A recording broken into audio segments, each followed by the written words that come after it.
গল্পের সওদাগর চ্যানেলে আপনাদের সবাইকে স্বাগতম। আজকে আমরা শুনব সুকুমার রায়ের লেখা ছোট গল্প ঠুকে মারি আর মুখে মারি। মুখে মারি পালোয়ানের বেজায় নাম, তার মতো পালোয়ান নাকি আর নাই।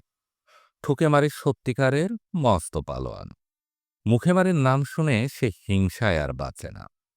শেষে একদিন ঠুকে মারি আর থাকতে না পেরে কম্বলের ৯০ মুন আটা বেঁধে নিয়ে সেই কম্বল কাঁধে ফেলে মুখে মারির বাড়ি রওনা হলো।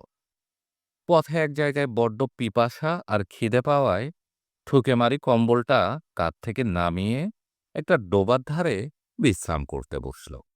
তারপর চোচো করে এক বিষম লম্বা চুমুক দিয়ে ডোবার অর্ধেক জল খেয়ে বাকি অর্ধেকটাই সেই আটা মেখে নিয়ে সেটাও খেয়ে ফেলল। শেষে মাটিতে শুয়ে নাক ডাকিয়ে ঘুম দিল।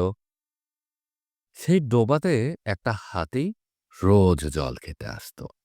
সেদিনও সে জল খেতে আসলো, কিন্তু ডোবা খালি দেখে তার ভারী রাগ হলো। পাশে একটা মানুষ শুয়ে আছে দেখে সে তার মাথায় দিল গোদা পায়ের এক লাথি। ঠুকে মারি বলল, ওরে, মাথা টিবেই দিবি, যদি একটু ভালো করে দে না বাপ। হাতি তখন আরো বেশি রাগ হলো।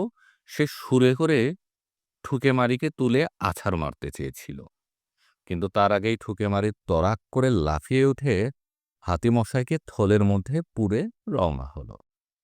খানিক দূরে গিয়ে সে মুখে মারির বাড়িতে এসে হাজির হলো আর বাইরে থেকে চেঁচাতে লাগলো, কই হে মুখে মারি, ভারী পালোয়ান নাকি তুমি? সাহস থাকে তো লড়ো না এসে। শুনে মুখে মারি তাড়াতাড়ি বাড়ির পেছনে এক জঙ্গলের মধ্যে ঝুঁকে পড়ল। মুখে মারির বউ বলল, কর্তা আজ বাড়ি নেই, কোথায় যেন পাহাড় ঠেলতে গিয়েছেন। ঠুকে মারি বলল, এটা তাকে দিয়ে বলো শের, যে এর মালিক তার সঙ্গে লড়তে চায়। এই বলে সে হাতিটাকে ছুঁড়ে তাদের উঠোনে ফেলে দিল।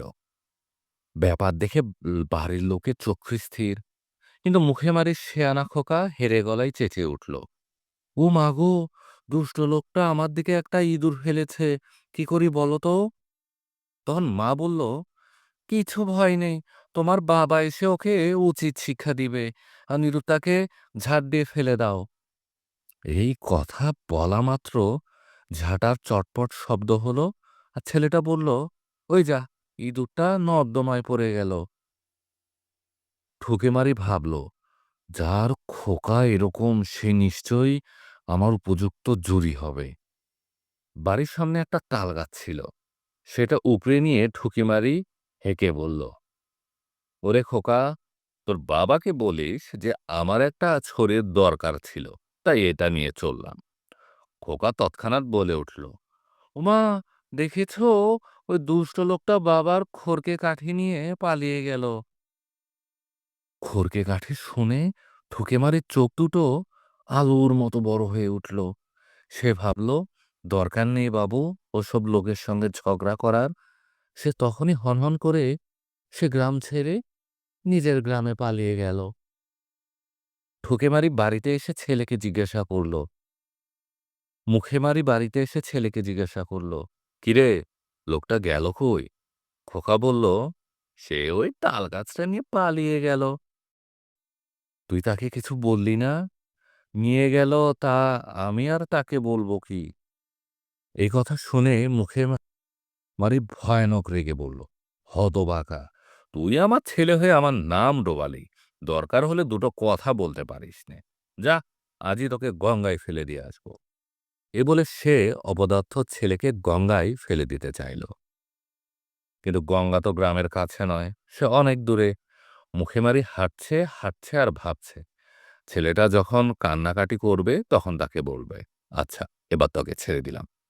কিন্তু ছেলেটা কাঁদেও না, কিছু বলেও না। সে বেশ আরাম করে কাঁধে চড়ে গঙ্গায় চলছে।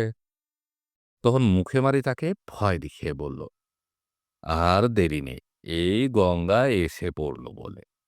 ছেলেটা চট করে বলে উঠল, হ্যাঁ বাবা, বড্ড জলের ছিটা লাগছে। শুনে মুখে মারি চক্ষু স্থির। সে তখনই ছেলেকে কাঁধ থেকে নামিয়ে বলল, শিগগিরই বল, সত্যি করে, লোকটাকে তুই কিছু বলেছিস কিনা?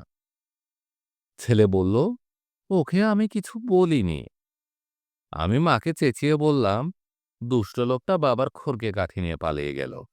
মুখে মারি একগাল হেসে তার পিঠ থাবড়ে বলল, শাবাশ বেলে, বাপ কা বেটা।